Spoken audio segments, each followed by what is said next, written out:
On a seemingly ordinary summer afternoon in July 2024, an unimaginable horror unfolded in the quiet, leafy cul-de-sac of Bushey, Hertfordshire. What began as a peaceful day ended in devastation, leaving behind only sorrow and disbelief. For John Hunt, a well-respected BBC Radio 5 Live racing commentator, and his eldest daughter Amy, life would never be the same again. The tragedy was inflicted by Clifford, a 26-year-old former soldier, who transformed a once-loving family of 5 into a grieving pair. Dressed in black, his every move captured by CCTV, Clifford's rampage turned the Hunt family home into a crime scene of unspeakable brutality. By the time he was done, 3 lives had been extinguished. Carol Hunt, 61, was stabbed to death at the entrance of her own home. Daughters Hannah, 28, and Louise, 25, were shot with a crossbow, with Louise also enduring an additional horrific violation at the hands of her ex-boyfriend. The sequence of events on that fateful day reveals the depth of Clifford's calculated cruelty. Shortly after Carol answered the door, she was viciously attacked.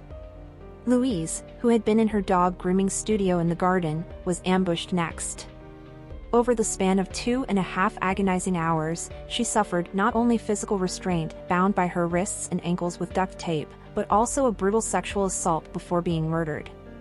When her sister Hannah arrived home from work, she too was executed.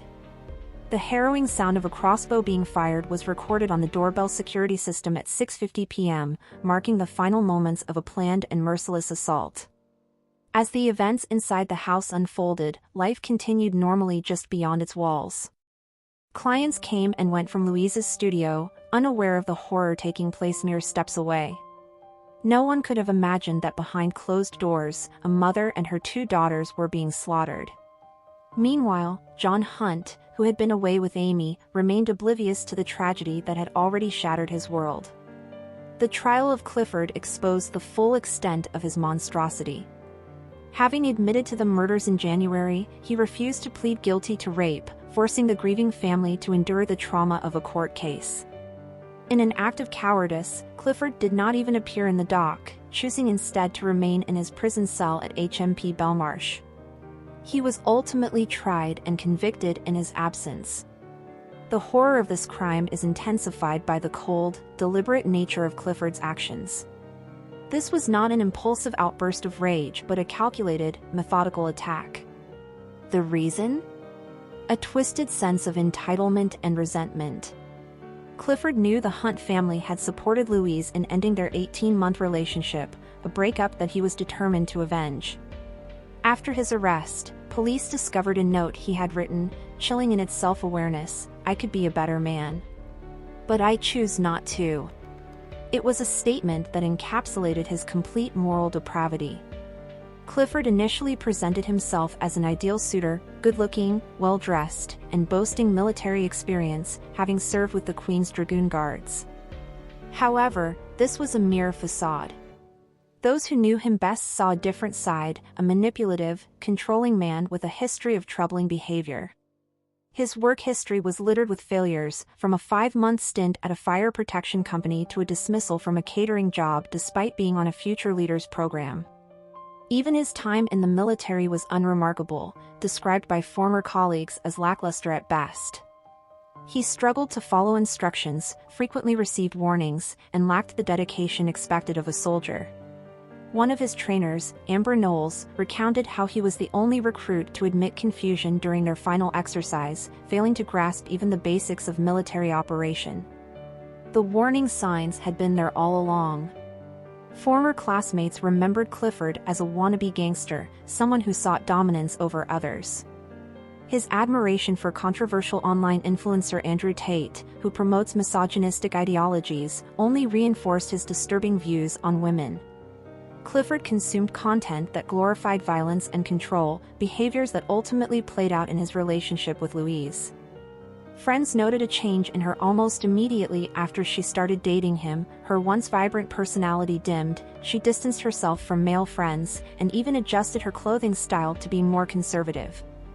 Despite these clear red flags, Louise couldn't have foreseen the monstrous act he would commit. It was only after a wedding in Scarborough, where Clifford implied he had been unfaithful, that she decided to end things. In a text message, she officially broke up with him. At the time, he seemed to accept it without resistance.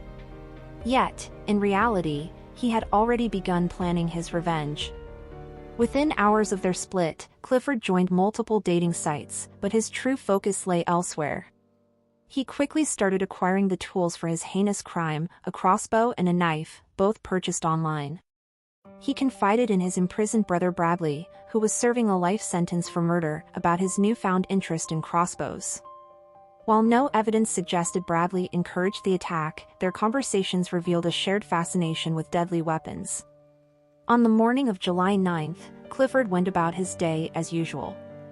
He even visited a garden center with his family, as if he had nothing more on his mind than an afternoon errand. A text exchange with his sister Sion later revealed that she had questioned him about carrying a crossbow. "Why are you taking your crossbow out? What are you playing at? It's illegal," she warned. Clifford brushed it off with casual lies, insisting he was simply shooting in the back garden. Hours later, he was on his way to Bushey with murder on his mind. His attack was premeditated, his victims carefully selected. By the end of the day, the Hunt family had suffered an irreparable loss, their home transformed into the site of a nightmare. The words of John Hunt resonate in the wake of such horror. The horrid evil that swept through our lives has wreaked devastation on an unimaginable scale. History had indeed repeated itself in the most tragic way. More than 7 years after Bradley Clifford was sentenced to life in prison, his younger brother followed the same path. Two brothers, both serving life sentences for acts of unthinkable violence. For the Hunt family, no prison term could ever undo their loss, nor could it erase the cruelty of the man who had shattered their lives. Thank you for watching.